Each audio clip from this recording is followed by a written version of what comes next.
Welcome to the Hopevale podcast. I'm Tamara Schlatter, the Bay City Campus Director, and I'll be your host as we dive into our current sermon series called Crooked Sticks.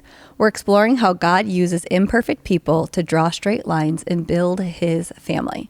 Today, I'm joined by Pastor Sam as we dig into the story of Jacob's family in the book of Genesis. And this week, we caught back up with Joseph. And to be honest, things aren't going exactly great for him, are they? No, they are not. Good morning, Tamara. Good morning. I'm great. How are you? I'm good. Yeah. So you started the sermon with this idea of Murphy's Law, when everything that can go wrong does. So let's start light. Have you ever had one of those days where absolutely nothing seemed to go right? Yep. All right, let's hear about it. A couple of them that I can remember that are memorable. I didn't want to share in the service, but I was like, oh, I'll save those if the question comes up. So when our family lived in Kokomo, Indiana, we bought our very first house in 2008, and we were so excited about it. Nick was 2, maybe 2.5, and Jonathan wasn't born yet. And we were getting ready to leave for, I think it was for Thanksgiving or Christmas, one of those two. Christmas, because it was a longer period of time. And new homeowners, we don't know anything, you know, and it was freezing cold outside. You know, it hasn't been like this in a long time, but it was like -15, -20 outside, wind chill, like all that. Yeah. And we didn't know anything about like, hey, you're supposed to drip your faucets, you're supposed to do all that kind of stuff. And so we just packed up our stuff, turned our heat down to about 60 degrees. Oh, you're from California, aren't you? And we left. And we had someone who was like checking on our house while we were gone, just kind of whatever. And they heard the like water when they were checking on her. And so they walked around the outside, and there was a waterfall coming out of like basically our upstairs bedroom. Oh boy. Down the siding. And it was freezing on the siding. And he was like, what's going on? So they went into the house, and there was standing water in our back room where our water heater was at and all this stuff. No. And what they found out was one of our pipes froze and burst. Okay. And so that whole day was kind of chaotic. We got up in the morning late. We got a late start. We forgot a bunch of stuff, had to go back. Just over and over. And I was like, we finally made it to Ohio where Sarah's parents were at. We're like, okay, now we can rest. And then we get this phone call. And so I'm like, what do I do? I'm gonna have to go back. You know, it's a 6-hour drive. I'm like, I've got to go back. And so one of our good friends was our insurance person, and so he was like, "Don't worry about it. I got it covered. I'll bring fans in. We'll get it all done. All I need is your okay over the phone." Yeah. And so but it was brand new house, probably within 2 months. Oh man. Oh, that's awful. No. So it happened again while we were up here. We bought our house in 2020. One night I was... Wait, you did the same thing again? No, it's something different. But it's always water related for whatever reason. I went downstairs. We were having it was like a bad day or whatever.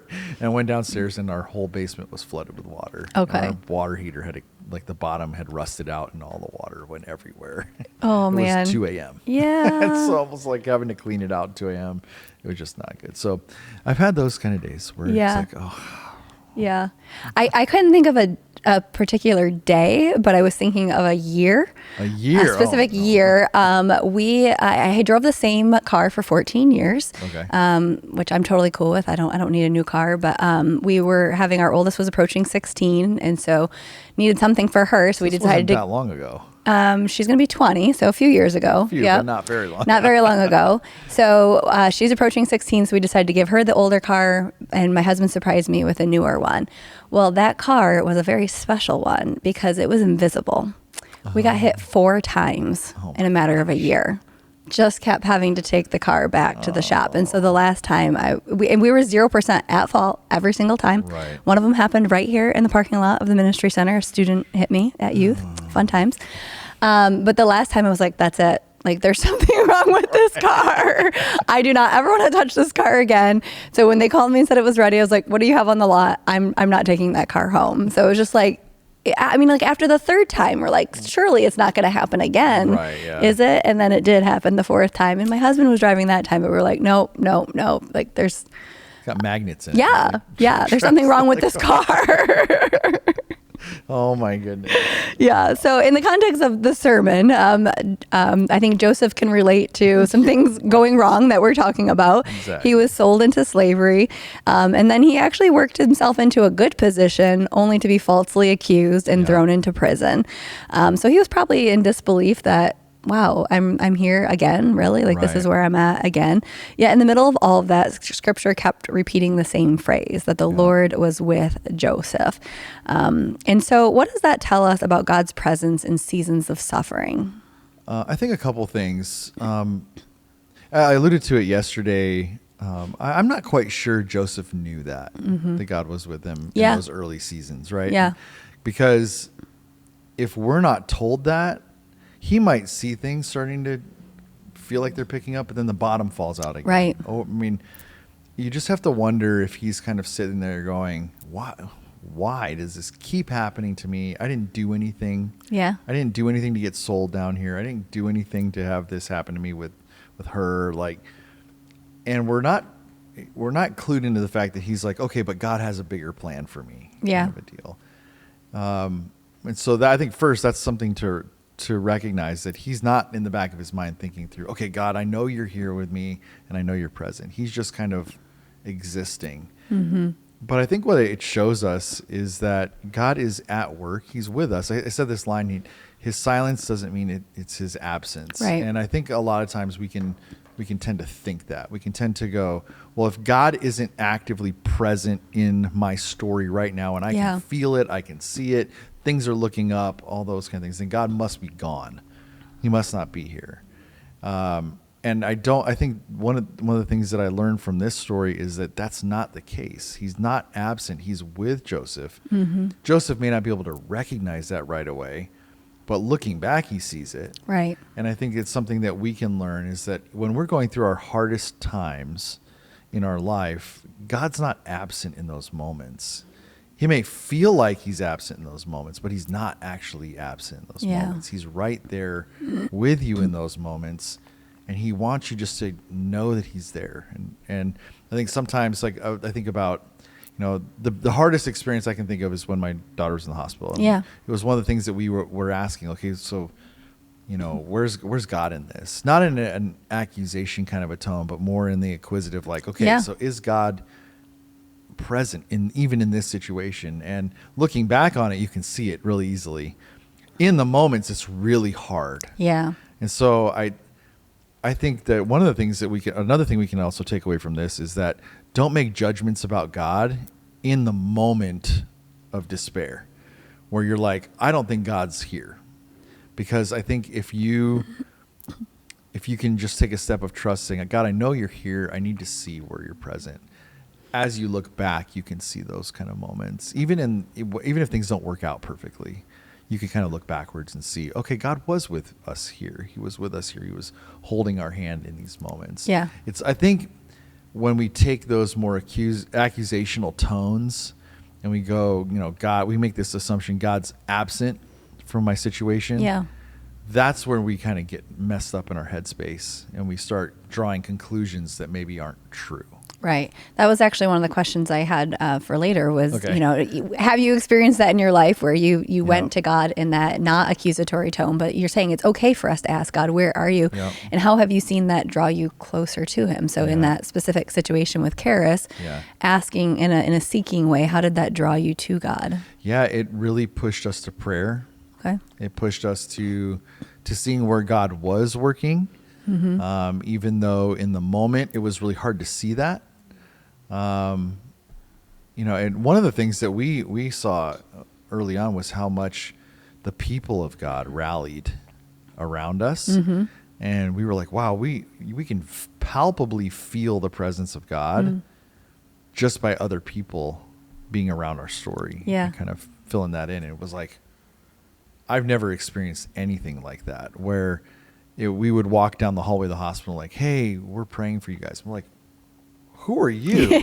Like, well, we're connected to so-and-so who's connected to your parents, or we're connected to so-and-so who's connected to so-and-so who's on her Facebook page. Yeah. And so we're praying for you guys too. I'm like, This is wild. Yeah. Like, we're not even anywhere close to Saginaw. We're not close to, and still people knew her story. I mean, we're still hearing people like who are connected to it. We have no idea who they are. Yeah. And it's like, wow, how did you get connected to this and know about this? And like, well, our friend is a friend of so-and-so who was on the Facebook page. So we got locked into this too. And we began praying and all this stuff. I mean, I was just with a family who's a part of our church who on Saturday, who the dad's really sick. And, we found out this morning he passed away. Oh, man. But one of the things that she wanted to tell me was, she was like, hey, I just want you to know how deeply we were praying for your daughter and all this stuff. And I was like, yeah, a couple years later, even that. Yeah. Right. So then they continued to pray. They're asking about her and stuff. Yeah. I'm like, it's just wild, in those moments, you kind of, you tend to make snap judgments about what you think God is or is not doing. Yeah. And then you look back and you see what God is actually doing and how he's actually present. And you go, wow, if I would have made a poor judgment call on where God was present, I might have had a really different outlook. Yeah, you could have been really angry and why is this happening and what's going on, and instead you're looking for God at work. I was still angry in the moment, but I think that only lasted for a short amount of time. Yeah, because you start to see how God uses other people and different things, and having that backwards. So. Well, how did you go from being angry into trusting? Like, that was one of the questions I was going to ask too, is like, one, why does God allow us to sit and wait, as Joseph sat in prison and waited for a couple of years? So why does he allow that? But then in the midst of that, like, how do you not turn to bitterness and anger? Yeah, that's a great question. I would love to say that it's because I'm so spiritual, and I think some of it is just, we got lucky God was definitely watching out for her for sure. Mm-hmm. But I would say we were one of the lucky ones who got to experience positive outcomes. Okay. Not everybody gets those, right? But I also think that just sensing that God was in the prayers of people and how we were cared for and taken care of. And I think just a perspective of, not everybody has this, and not every, other people have gone through worse than this, I think all these perspective shifts that we went through the grieving process in one day and then went through it again and again. And so I would love to say it was easy and it was perfectly like all lined up. I think we went through cycles, and we went through moments where it was like, okay, we're better. Okay, we're worse. Yeah. We're better. Part of it was that we had an excellent care team at the hospital who helped us not ride the emotional roller coaster. Yeah. Because with every up, there's a down. And they were like, if you can stay just right, flat, don't go up and down too much, just stay kind of in the middle, you'll fare better with things like anger responses or euphoric responses, that kind of stuff. Yeah. So you think a big part of it was having the right people around you. Absolutely. Yeah. So you even reference with Joseph that he was probably wondering, like, I didn't do anything wrong. So how did I land in this mess? And so we're kind of talking about how do we handle these moments where obedience doesn't seem to pay off, and how do you think he had people around him that were keeping him positive? Do you think it was his faith that? I don't know. I don't think we're told. I think, using our holy imagination, I would love to think that he's at this low point where he's trafficked into Egypt, he's sold, and then he begins to experience things turning around. Yeah. And he's like, okay, this kind of, his mood goes up. Yeah. But I think what we see is this, we do see him take this emotional roller coaster of highs and lows. And when he's in the prison and he looks at the cupbearer and he says, hey, remember me. Like when I read that, I read a lot of like emotion in that sentence. Like, hey, everything else in my life has been terrible. Everybody else has forgotten about me. Yeah. Please don't forget about me. Kind of a deal. And then it says 2 years later, and I'm just like, I'm sure he's like, once again, once again, here I am. I thought things were going to go great, and they're not. Right. Kind of deal. So I'm sure he's like completely surprised. Like, hey, Pharaoh wants to talk to you. And he's like, but it's the first time we also see that he gets to be fully cleaned up and like go, so this is a shift in his life. But I don't know. It doesn't tell us, those kind of things. But I just think he's like, hey, I think what we learn from the story is that Joseph just takes the one next right step, and he goes, hey, whatever's the right thing next to do, that's what I'm going to do. He's an upright guy. So he's like, I'm just going to, wherever I'm at, I'm just going to do whatever I'm supposed to do. So how do we do that? How do we take the next right step? Well, I think we can't ride the roller coaster of anger and that kind of stuff, or like, oh, things are finally going in my way, so therefore it's all going to be good. Yeah. I do think we just need to say, okay, what is it that I need to do next? Yeah. I think Joseph just puts one foot in front of the other. The next right step, I guess, whatever. That's not the. Yeah. How do we know where God is leading us, versus other voices that are pressuring us or pushing us? Yeah, I think that we need to trust in what we're supposed to be doing. Like, I think one of the things that helped us in the hospital was, hey, I think we need to pray about this. I think we need to be a support system for each other. I think we need to allow ourselves to be emotional in those moments, but also don't make any judgment calls on what this is or isn't, kind of thing. And then, okay, what do we need to do next? And that's what I kind of, looking back, I kind of loved about the approach that our care team had for us in the hospital, because they were like, we're not going to talk about 3 weeks from now. Right. We're going to talk about tomorrow. Yeah. And we're going to talk about the next day. And because if you get too far in the future, negatively or positively, like we always want to know, okay, what is this going to mean? What's going to happen? And they were like, don't think about that. Just think about what we need to do today and what we need to do tomorrow. Yeah. So sometimes when we're trying to figure out what God is leading us to, maybe we're looking too far down the path, and we need to pull it back. And we're trying to project what God is trying to say versus what He's just asking us to do right now. Right. And waiting and being patient for that answer. But I love you said about letting emotions out. Like, that's something, I'm not a counselor, but that's something I've always told my kids is you need to let your emotions out, because they're going to come out. And if you don't let them out when you choose, they're going to come out when you don't want them to. And they're going to come out at the wrong time. So, whatever it is that you're feeling as you're trying to process what God is leading you to, you need to take the time to self-care. And one of the ways we can do that is through prayer, right? Like, He already knows how we're feeling anyway. So crying. I mean, there's so many Psalms that we read where it's like, wow, this person just needed a good cry. Yeah. This person just needed to put pen to paper and write whatever they were feeling. Right. And so that I journaled through my experience. Okay. And I keep that journal locked and put away. I don't look at it often because there's a lot of trauma wrapped up in all of that. Yeah. But I needed that space to write and to think that way. I immediately had my counselor on telehealth. Yep. And I had him in place before I needed him, so that when I needed him, it was an immediate response. And it was like we went from every other month to like weekly meetings now. And so I would say those kind of things, if you're going through that kind of situation in your life where the bottom feels like it has dropped out, have that support system in place, have those people in place that you can lean on, and just take whatever's ahead of you that day, do that. Well, and we're at an advantage that Joseph didn't have. We have copies of the scripture. Like most of us have multiple copies in our home. You can download the Bible app on your phone and carry it around in any translation that you want on your phone with the click of a button. And we can constantly be reminded that God is faithful. So that's an advantage that we have that he didn't have. To look at, and we can go, wow, Joseph had, and this first happens, he's 17 years old. So, I look at my own kids. My middle son, Jonathan's 16, going to be 17 in March.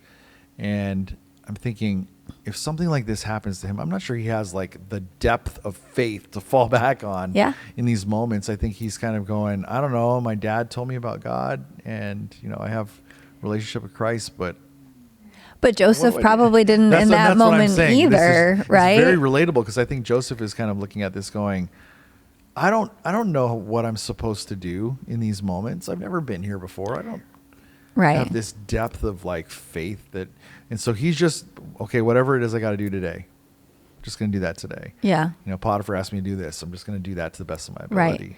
But I think that goes back to the question of asking why God sometimes allows us to sit in that, because it develops our faith, right? Yeah. Would Joseph have had the faith had he not been through those certain things? What would your faith look like had you not been Right. through any trials? So yeah, we can look at our kids and think maybe their faith isn't where it needs to be, but how's it going to get there? Is Right. going through the fire Yeah. and being tested and I think letting God refine us. Joseph is going to grow, and he's going to regress. We're going to see that over the next couple of weeks. So he's growing in these moments, right? His circumstances are causing him to grow.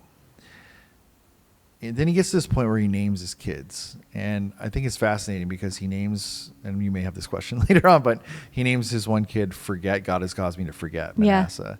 He names his other kid Ephraim, which means God has made me fruitful in my land of distress. And my wife and I are going back and forth on these names because as a counselor, she's going, I think he's like trying to repress all of the stuff in his past. Yeah. He's like, I don't want to deal with it anymore. I don't want to think about it anymore. God has made me forget all of this. So I'm going to name my kid. I'm going to mark this moment, and I'm not ever going to think about this ever again. Yeah. That's not really healthy. You're not dealing with the issues in your past. You're just saying, I'm done with that. I'm let the past die. I'm never going to look at that again. Yeah. And I'm going to move forward, which we're going to find out next week. That isn't the case. Right. God usually brings that kind of stuff back to the surface so we can deal with them. Yeah. And so what we're going to find is that Joseph makes strides forward, but he also regresses a little bit and then makes strides forward. And he has this emotional wrestle, which I love the character of Joseph because of that. And so I really love in this story, we're seeing him grow in his faith. We're seeing depth happen, but we're also seeing this kind of a little bit of, I don't want to have to deal with this anymore. Yeah. And so I didn't mention it in the sermon yesterday because I'm like, we don't have time to dive into the emotional depths of what's going on here. But Joseph kind of makes this decision where he says, I don't want to deal with this anymore. I don't want to think about it anymore. I don't even want to think about my family anymore. Yeah. I'm done with all of this. I'm never going to a Thanksgiving meal ever again. I'm not doing this. I'm removing my family away from this, and I'm only focusing on the future here. And so he says this whole idea of, God has made me fruitful in the land of my misery. So he's clearly miserable in where he's at. He's not at this moment where he's like, oh, look, I'm second in command in Egypt. He's like, no, this is the land of my misery. Yeah. This is not my family. This is not where I was born. This is not where I was at. I have to make the best of where I'm at.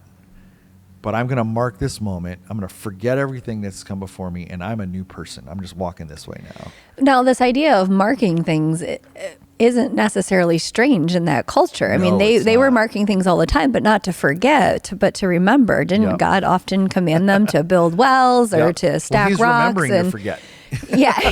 So it's kind of ironic. I'm sure that every time he looks at his son, he's like, yeah, because he's probably thinking, we're human beings. Yeah. There's no way we can fully forget. We're going to have those moments where, these are traumatic experiences in Joseph's life. This is where my wife was like, he's not dealing with trauma well. Right. He's really trying to forget all of his trauma. He's like, putting that away, sweeping under the rug, whatever you want to call it. And he's going, okay, this is over. I'm not dealing with this anymore. Right. I'm just moving this way. But you and I both know that's never going to be the case. Right. And so what I love about this is that we do see growth, but we're going to see regression. We're going to see more growth. Eventually, we're going to see Joseph at the end of his story looking back and realizing that God has been with him and realizing the ups and downs he's been taken through and realizing that even in the low moments, God has been redeeming those moments. Right. And we do see a finally up into the right pattern of growth with Joseph, but it takes a while to get there. Yeah, but I do love that idea of marking moments and marking God's faithfulness. And you even said that in the sermon, that as we look back, that's what leads us to being able to trust in our current circumstances. Absolutely. And so have you ever, I guess you're journaling. Is that how you mark moments? I have little like trinkets in my office that mark all kinds of moments for me. They're just things that I look back on and I go, I remember when I made a decision here. I remember when that was a thing here. I try to do that. I'm not as good as it anymore as I used to be. Okay. But yeah, things in my kids' lives that I'm like, oh, I need to save this because this meant this. Yeah. Those are more of the marking things I'm doing nowadays. Yeah. We have a boulder out by our pond that was found in our farm field on the day that God provided something really special for us. That when we first moved back to Michigan, my husband was applying for a very specific job, and they called him to tell him he got it, but not the job that he wanted. They were going to give him something different, which would require us to move again, move out into the thumb. And we just moved back from Florida. We moved back to be near our family, and my husband's family's on the west side of the state. And so we're like, moving out to the thumb now puts us 5 hours away from them instead of 2 hours away from them. And then my family's here locally, and we're like, wait a minute, this is not what we prayed for. And so we went back to God and petitioned, and he went and turned the job down in faith, saying this is not actually what we asked for. And then a week later they came back and gave him the job that he originally wanted. And as he got that phone call, they were farming our field, and this large boulder turned up. And so we put it out by our pond as a reminder, so that when we sit out there, that's a reminder to us of God's faithfulness and that he is the one that provides for us. Yes, we have to go out and we have to do the work and, show up every day. But at the end of the day, he's the one that provides our jobs, our skill sets, our ability to work. And he's our rock. He's our foundation. So, I think one of the marks for us lately that we've unintentionally made is we have this Facebook page for Karis that we developed. And we didn't really develop it. Someone else did, but we're on it all the time. And we've not been on it for a while, but it pops up all the time. Okay. You know how Facebook does that? Every once in a while, they're like, hey, remember this? And it's just a reminder to us of all of that. And it's easy for us to try to say, well, we just want to forget about that. We don't want to think about that anymore. And yet this thing keeps popping up over and over again as long as we're on Facebook going, oh, here's a reminder. On my phone, I don't have it with me, but on my phone, on the iPhones, if you go into your Photos app, there's this little thing that marks where you were during certain times. Yeah. Yep. And when I scroll down, it says, hey, your visit to Ann Arbor. And I'm like, it wasn't exactly something we want to celebrate here, but it's a marker in my phone that they thought was, because we took a ton of pictures. Yep. They thought that my phone app thinks this is important enough to mark that as a moment. Yeah. And so it's just a reminder to me, that's the time where God was hugely showing up, and we didn't even recognize it in the beginning stages of it. Well, I'm an Android user, not an iPhone user, but my phone does the same thing, and it sends me just things to remember. And sometimes it just picks a person and says, look at these moments with that person, or look at this trip or whatever. And, so I think it's really important for us to cultivate a rhythm of remembrance of what God has done in our lives, so that we can look forward with trust and with faith. Because now we can look back and go, wow, I remember that. Yeah. And I remember it very differently now than I did back then. Yes. But in that line of thinking, you talked about just because we're not seeing God doesn't mean that he's not with us. So I wanted to kind of dive into this idea of the prosperity gospel that sometimes gets preached. And what's the danger of that? The danger of that is to misalign God's presence with his blessings. And so I even mentioned it in the message. I said, hey, we need to be careful not to do a 1-for-1 here and say that God's presence always equals prosperity in our life. In Joseph's story, that's the highlight. That doesn't mean that everybody's story gets that. Right. And the danger is to say, well, God, you must not be in my life or in someone else's life, right, because they're not prospering. Right. And the dangers we see over and over in Scripture, that God's present with someone, and yet they don't always prosper. They don't always have everything. Right. And so it's this very, it's subtle, but it's very dangerous theology that can tell you that God only is about the business of blessing. Right. Or physical, monetary blessing, that kind of stuff. And that we can't find blessing outside of that kind of a deal. And I just think it's really, it's a very surface level way of looking at things, and taking a story like Joseph and going, well, yeah, of course God was with him because he was prospering. And I know God's with me when the bank account's full, when my pantry's full, when all this, and when I'm not suffering. That's when God's with me. And so it kind of also makes light of people who in our world have deep, rich faith and yet have next to nothing. Right. Yeah, I think that in our Western culture specifically, it's really dangerous because we can see a lot of people who have more. Right. You know, we're always looking at the person that has more and not realizing maybe how much we already have, and that a lot of people in the West are doing really well, even if they don't feel like it comparatively.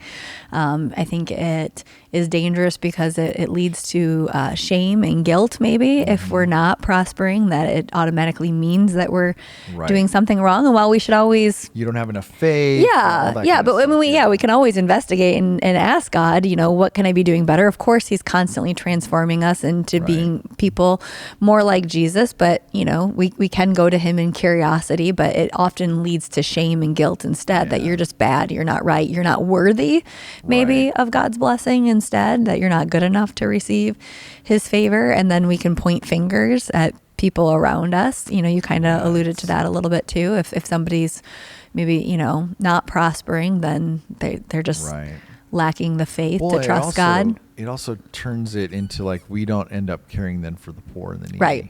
We're like, well, that's their fault. You know, we can demonize them for lack of faith or whatever it is. If you just had more faith, then God would bless you and you have more. Like, and we just don't see, we don't see that in Scripture. Yeah, and it turns it into a very transactional instead of relationship based with God. If I do this, then he'll do that, right? Absolutely. And that's just not what we see in Scripture. Yeah, and it's a very dangerous, subtly dangerous thing, because on the surface, you're like, oh yeah, God wants to bless us. God wants to lavish on us, all that kind of stuff. Yeah. At the same time, though, it's reading the wrong thing as God's blessing. You know what I mean? Like God could bless someone and they have nothing. But we wouldn't look at that as blessing then. If we were thinking that prosperity is blessing, we would say, oh no, you don't have this. We would run into this every time I would go to like Dominican Republic or something like that. And you'd see people who by American standards would have very little. Yeah. And you would be like, wow, if I was someone who believed in this, I would say, well, you just don't have enough faith that God could turn this around for you. And yet every time I encounter them, I'm like, I think they have deeper faith than I do. Right. they have a way stronger faith, and they don't care about this stuff like we do. Right. And so it's like, it just gives you a better perspective, I think. Faith is forged in the fire. Yep. Yeah. So back to Joseph's story again then. This pivotal moment comes where he is finally brought before Pharaoh. The waiting is over. He gets brought before Pharaoh. And instead of taking credit, he says that he can't interpret the dreams, but God can. So is this a similar moment to last week when Judah confessed and, you know, his surrender? Like, what does that look like in terms of being a turning point, and what does surrender look like in our own lives? Yeah, I think so. I think that this is a big moment for Joseph. I mean, you see him wrestling with it when he's talking to the cupbearer and the baker. He says, God's the interpreter of dreams, so let me handle this. Yeah. And you're like, okay, he's kind of, you know, speaking for God here. But he finally gets to this moment, I think, and then maybe that 2 years does something to you, where you're like, I thought I was doing everything right. I had it figured out, and it still didn't work out. Yeah. So he's hit the bottom on the bottom. So that the cycle I talked about, where if he saw favor, there was an antagonist, there's a pit. Yeah. He finally hits the end of that cycle, which has been spiraling. And he's at rock bottom in those 2 years. And I think he did a lot of soul searching in those 2 years. He finally gets remembered. He finally is in front of Pharaoh. He's out of the pit. What's he going to say? And so he could take credit for it again. He could say, yes, sure, I told these two guys, I knew my dreams growing up, like I can handle this. But he just says, I can't do this. And I think he has this huge leap forward in growth of, I need to trust God in my life, that I can't really do any of this. God is the one who gives me the ability to do any of this kind of stuff. And I think this is this huge growth moment in his life. And we're going to see going forward that he's going to wrestle with some of this stuff, but eventually he's going to come to this point where he's going to say, God is working behind the scenes. God is in this whole mix. Like he says at the end of the thing, he's like, you meant this for evil. God meant this for good. Like, how does someone come to that point in their life? Right. You know, and I think it's because they have these pivotal moments where they go, oh, now I see what you're doing, God. I know who you are. Like, Yeah. I know what you're doing in my life. Yeah, I could see in the moment in prison where he was kind of toying between God can do it, but I can do it. Right. You know, is he trying to hang on to the only like shred of good thing because he had these other dreams in the past and like, well, I'm in this really bad place, but at least I can do this. Like he's trying to find something to be prideful about, something to keep his spirits boosted possibly. Maybe, and I could definitely see that happening in our own lives of like, well, at least I have this, you know. Right.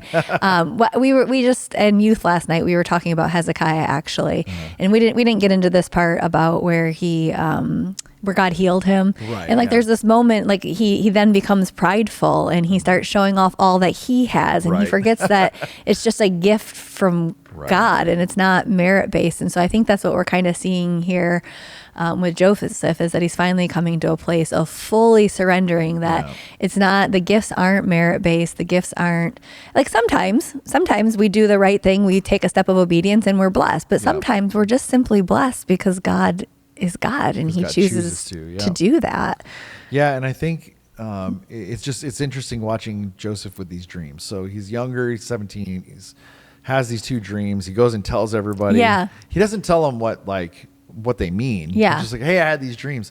And you wonder if in those moments Jacob pulls him aside and he's like, hey, God's the interpreter of dreams. So back off. Like, he's kind of having these like moments of, look what I can tell you about that. Because the brothers react really negatively. Like, Yeah. well, we're going to bow down to you. Is that what you're saying? Well, even his dad. Yeah. Are you saying your mom and I are going to bow down to you? Saying you? that you're going to be. Yeah. And so he I'm sure he pulls him aside. We're not told this, but this Right. is where my mind goes. Pulls him aside because somewhere along the line, Joseph learns that God is the interpreter of dreams. Yeah.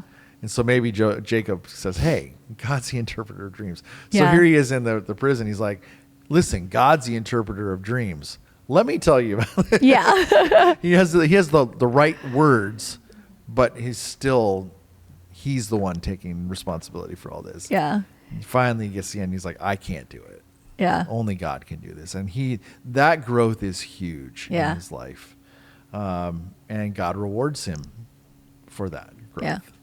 I think it's fun to try and imagine what those conversations look like around the filling in story. the gaps, Yeah. And make it real, make it human, not just a story on a piece of paper. But you know what would that have conversation look like among their family when he came to his brothers and all of that? So, you ended the sermon with a thought-provoking question. What would it look like if we had a narrator in our lives reminding us that God was with us? Yeah. And how would that change our perspective when life feels against us?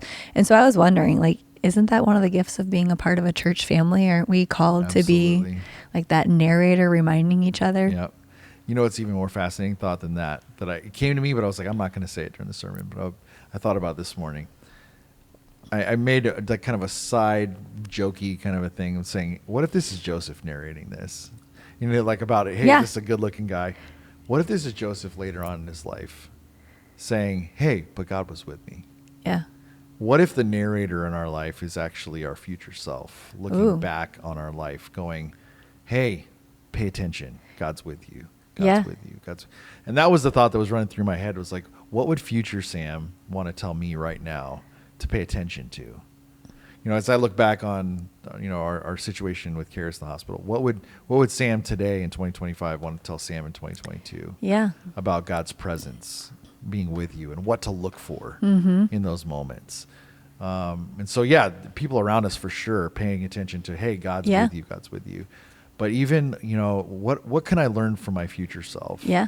Looking back that I probably should start paying attention to here. And then the way we do that is that we look at where God has been with us in the past. Yeah. And what would 2025 Sam want to say to 2015 Sam? Yeah. So then what would 2035 Sam want to say to 2025 Sam? Yeah. To pay attention to. And some of the things that God has been faithful in the past, he's going to be faithful in the present. He'll continue to be faithful in the future. So I'm reading a book that constantly asks the question, who are you becoming? And so if you're going to think about your future self narrating back to yourself, it's what does that version of Sam look like in the year 2050? Who are you becoming? Are you intentionally being formed to become more like Jesus? Or are you unintentionally being formed by the world. And so Right. like, as you think about how does this situation Yep. transform me then to become And more how like could it Jesus? change you to Yeah. do it that way versus, you know, the decisions that you make in the moment can affect who you become and how you Right. think about who you were in the moment. Right. So instead of focusing on the negative and God, where are you? Raging Right. our fists, where are you? Okay, God, how can you use this to shape Right. me to become more like Jesus in this moment? Yep. Maybe that's a better question Yeah, and to I be would asking. I would tell people, if you're going through something very difficult, you're going to ask, "Where's God?" And we all do. Yeah. But that accusational tone is not going to get you the answer that you're looking for. Yeah. I think if we can approach it, and that's hard, it really Yeah. is. I'm not going to minimize the difficulty, but if we can approach it with a more inquisitive, like, God, where are you? Help me find where you're at in these moments. God has promised, hey, if you seek me, you'll find me. Yeah. And he's there. We need a little bit of space and time to step away from the being in the thick of those situations to see that. And so I think the best way to do that is to look backwards and to go, okay, what did I miss in the past that now I know Yeah. to look for? And how can I look for those right now? Yeah. Yeah, and I'm a big believer in the body. I'm sold out on needing to be a Yep. part of the body of Christ and have those people that come alongside you and help you see when you can't see Right. and hold you up when you can't stand up. You know, when your faith is weak, that they can come alongside and Yep. be a part of that with you and keep you on the path towards God and Yep. keep you positive. So Yeah, I mean, that's our story at the hospital. People kept Mm-hmm. walking up to us over and over again. You don't understand how miraculous this is. You don't understand how, and it's like, okay, well, it doesn't feel miraculous on day one. Yeah. And they're like, well, you don't understand this. Right. And now looking back, I'm going, They were encouraging you yeah, along the way. were the They ones were helping me seeing what you understand, couldn't hey, see. God's here. God's in Yeah. this. God's right with you along this whole journey. He's not going to let go of you. And that I mean, just have to admit, that was not on the forefront of my mind in those few days. Yeah. On the beginning of that. But the more you get reminded of that, the more you see God at work through the body of Christ, the more you see people going, hey, we've got you in this also. Yeah. You just see God showing up left and right. Love that. No matter what life has you in right now, whatever your circumstances are, we want you to know that God is with you and to be reminded of his hope and his love. And we're going to continue this story next week and we'll see where Joseph goes from here. So we'll see y'all next week.